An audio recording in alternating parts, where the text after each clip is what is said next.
আজ পবিত্র শবে মেরাজ। এ রাতেই মহানবী সাল্লাল্লাহু আলাইহি ওয়াসাল্লাম সপ্তম আকাশে গিয়ে মহান আল্লাহর সাথে সাক্ষাৎ করেছিলেন। এ রাতেই দিনে 5 ওয়াক্ত নামাজ ফরজ করা হয় মুসলিমদের উপর। তবে আমরা অনেকেই যে বিষয়টি নিয়ে ভাবি না তা হচ্ছে এটাই ছিল মানব ইতিহাসের প্রথম মহাকাশ ভ্রমণ, আর মহানবী সাল্লাল্লাহু আলাইহি ওয়াসাল্লাম ছিলেন প্রথম নভোচারী। মহানবী সাল্লাল্লাহু আলাইহি ওয়াসাল্লামের জন্মের আগেই তার বাবাকে হারান। তার বয়স যখন মাত্র 5 বছর তখন হারান তার মাকেও। এরপর মহানবী সাল্লাল্লাহু আলাইহি ওয়াসাল্লাম বড় হতে থাকেন তার দাদা আব্দুল মুতালেবের কাছে, কিন্তু তার বয়স যখন 8 বছর তখন চলে গেলেন তার দাদাও। এরপর তিনি আশ্রয় পেলেন চাচা আবু তালিবের কাছে। 25 বছর বয়সে তিনি বিয়ে করলেন খাদিজা রাদিয়াল্লাহু তাআলা আনহাকে। 619 খ্রিস্টাব্দে মারা গেলেন তার চাচা, যিনি এত বছর আগলে রেখেছিলেন তাকে। একই বছর চলে গেলেন তার প্রিয়তমা স্ত্রী খাদিজা রাদিয়াল্লাহু তাআলা আনহাও। এই বছরটিকে বলা হয় মহানবী সাল্লাল্লাহু আলাইহি ওয়াসাল্লামের জীবনের সবচেয়ে কঠিন বছর। একদিকে তিনি হারালেন চাচা ও প্রিয়তমা স্ত্রীকে, অন্যদিকে মক্কার মুশরিকরা আরও বেশি চড়াও হলো তার উপর। যত রকমভাবে অপমান করা যায় সব তারা চেষ্টা করল। তিনি গেলেন তায়েফে ইসলামের দাওয়াত দিতে। সেখানে তাকে পাথর মেরে রক্তাক্ত করা হলো। তিনি তখন প্রচণ্ড হতাশা আর মন খারাপের একটা সময় পার করছিলেন। এমন সময় আল্লাহ তাকে দাওয়াত করলেন সপ্তম আকাশে আসার।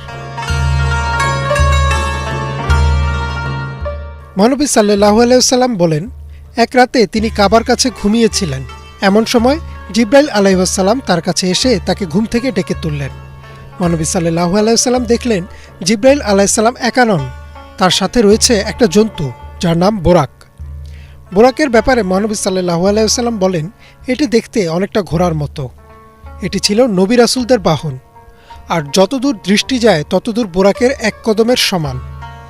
জিবরাইল আলাইহিস সালাম মহানবী সাল্লাল্লাহু আলাইহি ওয়াসাল্লামকে বললেন, আল্লাহ এখনই আপনার সাথে দেখা করতে চেয়েছেন, এবং তিনি মহানবী সাল্লাল্লাহু আলাইহি ওয়াসাল্লামকে বোরাকের পিঠে চড়িয়ে রওনা হলেন।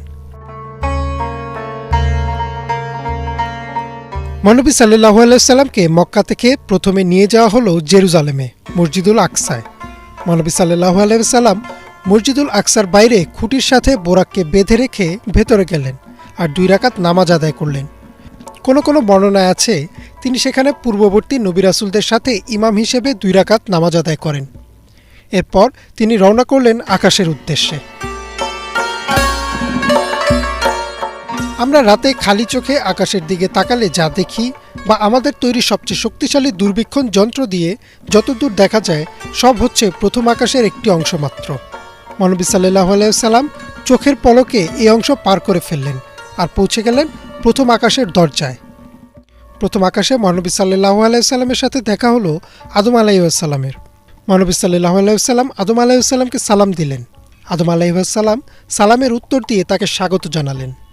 এরপর তিনি গেলেন দ্বিতীয় আকাশে। সেখানে তার সাথে দেখা হলো ঈসা আলাইহিস সালাম ও ইয়াহিয়া আলাইহিস সালামের সাথে। এভাবে তিনি একের পর এক আকাশে গেলেন, আর তার সাথে একে একে দেখা হলো ইউসুফ আলাইহিস সালাম, ইদ্রিস আলাইহিস সালাম, হারুন আলাইহিস সালাম ও মুসা আলাইহিস সালামের সাথে। সপ্তম আকাশে মহানবী সাল্লাল্লাহু আলাইহি ওয়াসাল্লামের সাথে দেখা হলো মুসলিম জাতির পিতা হযরত ইব্রাহিম আলাইহিস সালামের সাথে। ইব্রাহিম আলাইহিস সালাম বসেছিলেন বাইতুল মামুরের পাশে। বাইতুল মামুরকে বলা হয় আকাশের কাবা। এরপর মহানবী সাল্লাল্লাহু আলাইহি ওয়াসাল্লাম গেলেন সিদরাতুল মুনতাহার সামনে, যা হচ্ছে সৃষ্টির সর্বশেষ সীমানা। এই সীমানার বাইরে কারো যাওয়ার অনুমতি নেই। তাই জিবরাইল আলাইহিস সালাম সিদরাতুল মুনতাহার সামনে এসে দাঁড়িয়ে গেলেন।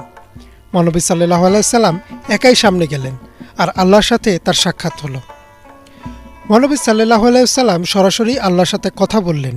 এই সাক্ষাতে মহানবী সাল্লাল্লাহু আলাইহি ওয়াসাল্লামকে দেয়া হলো ফরজ নামাজ। আল্লাহ তাকে দিনে 50 ওয়াক্ত নামাজ দিলেন। তিনি যখন ফিরে আসছিলেন তখন মুসা আলাইহিস সালাম তাকে বললেন, আপনার উম্মত 50 ওয়াক্ত নামাজ আদায় করতে পারবে না, আপনি আরও কমিয়ে নিয়ে আসুন। মহানবী সাল্লাল্লাহু আলাইহি ওয়াসাল্লাম আল্লাহর কাছে ফেরত গেলেন।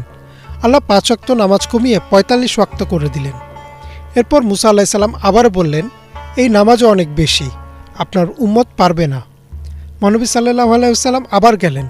আল্লাহ এবারও 5 রাকাত কমিয়ে দিলেন। এভাবে কয়েকবার তিনি আল্লাহর কাছে গেলেন। অবশেষে নামাজ কমাতে কমাতে 5 ওয়াক্ততে আসলো। মুসা আলাহিসাল্লাম তারপরেও বললেন, এটাও অনেক বেশি। কিন্তু মহানবী সাল্লাল্লাহু আলাইহি সাল্লাম আরও একবার আল্লাহর কাছে যেতে লজ্জা পাচ্ছিলেন। সেই 5 ওয়াক্তই ফরজ হলো মুসলিমদের উপর। কিন্তু আল্লাহ ঘোষণা দিলেন যে এই 5 ওয়াক্ত নামাজ আদায় করবে তাকে 50 ওয়াক্তের সওয়াব দেওয়া হবে। এই যাত্রায় মহানবী সাল্লাল্লাহু আলাইহি সাল্লাম জান্নাত ও জাহান্নামের দৃশ্যও দেখেন। পরে তিনি বোরাকের পিঠে চড়ে আবার ফিরে আসেন মক্কায় এবং এই সম্পূর্ণ ঘটনাটি ঘটে এক রাতে। পরদিন যখন তিনি এই ঘটনাটি বললেন, মুশরিকরা হাসাহাসি করতে থাকে।